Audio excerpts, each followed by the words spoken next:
Donc si on se base sur ce que vous avez déjà regardé, hein, je vous avais envoyé une vidéo à regarder de Fred et Jamy, c'est pas sorcier, sur l'aventure d'électricité, vous avez vu que jusqu'à présent, par exemple au travers d'une pile, je vous avais expliqué l'énergie d'origine chimique qui se transforme en énergie électrique. Mais donc on a la pile, c'est de l'énergie chimique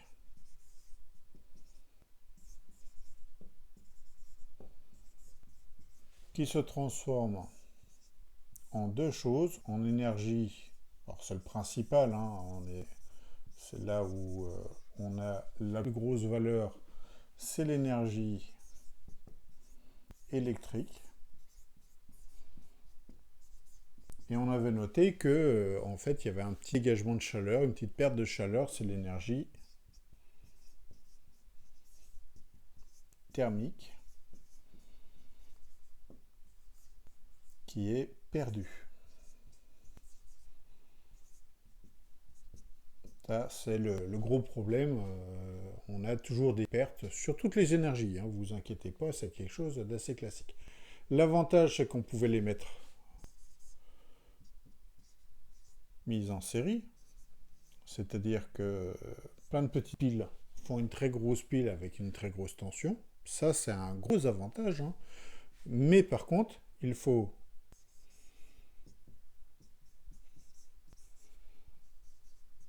les stocker.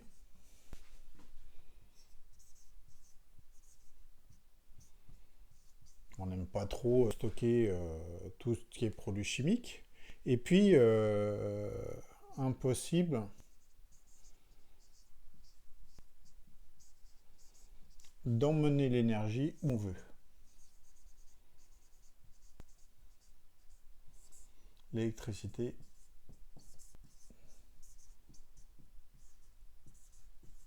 sur de longues distances.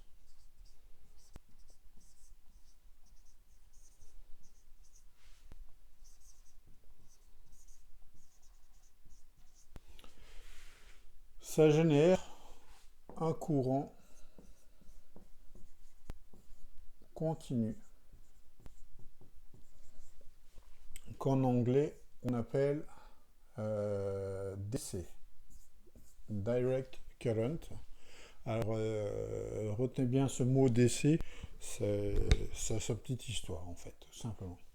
Donc voici les premiers temps de l'électricité, on s'était basé sur ce genre de choses. On ne savait pas aller beaucoup plus loin que ça.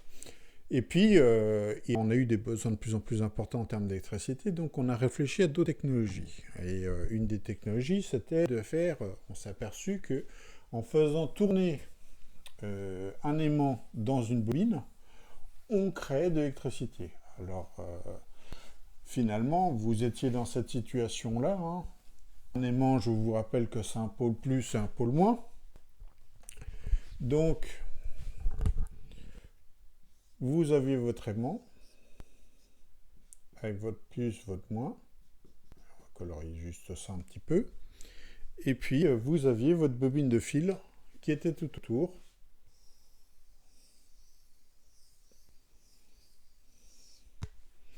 Et on s'apercevait qu'en fait, en faisant tourner notre aimant, tout ce qui est de plus bête, mais quand on était dans cette situation-là, on avait du courant dans ce sens-là. On faisait bouger des électrons. Et puis, quand on faisait apparaître l'aimant de l'autre côté, puisqu'il tournait, eh bien, cette même bobine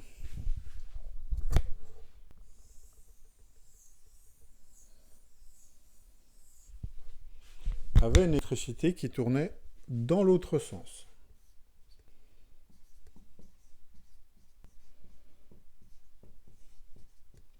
Et donc, on a créé ce qu'on appelle du courant alternatif. Courant qui s'emmène sur des centaines de kilomètres. Vous avez tous vu des grandes lignes d'électricité très hautes, hein, où on peut emmener des très très hautes tensions très loin. Donc c'est du courant alternatif il ne peut pas se stocker. Ça, c'est très important. Il peut s'emporter, ou s'emmener, je veux plutôt dire, s'emmener sur de longues distances.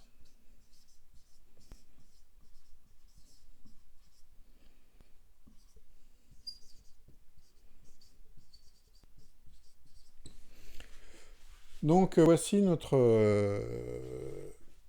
électricité alternative. Et si on regarde bien, entre ces deux chemins-là, il y a quelque chose qui ne bouge pas. C'est ce fil de cuivre. Alors, je choisis du cuivre parce que ça coûte moyennement cher. Fil de cuivre. L'idéal, ce serait l'or, hein, mais ça coûte très très cher. Et ce fil de cuivre ne bouge pas.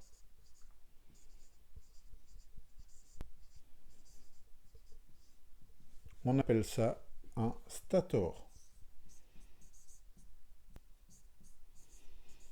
Vous retrouvez la logique du mot statique, quelque chose qui ne bouge pas. Quelqu'un qui est statique, qui ne bouge pas, vous retrouvez stat devant. Donc c'est un stator.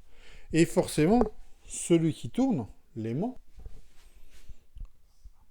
alors on s'est aperçu que plutôt que d'avoir un seul aimant, on va en mettre plein. Hein, on a créé plusieurs aimants, mais comme il tourne, l'aimant tourne, bouge et tourne. C'est ce qu'on appelle un rotor. Donc là, vous avez tous les éléments de votre excusez-moi, de votre, si on prend tout ça, j'espère que ça va se lire, non, ça ne va pas se lire, il faudrait que je choisisse une autre couleur, j'espère que ça va se lire, ça, et tout ce système-là, on appelle ça un alternateur,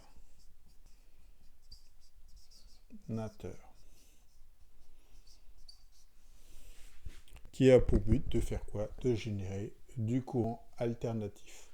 Un générateur peut générer de l'électricité continue ou du courant alternatif. Alors, je vous ai dit tout à l'heure qu'il fallait retenir le mot DC en anglais.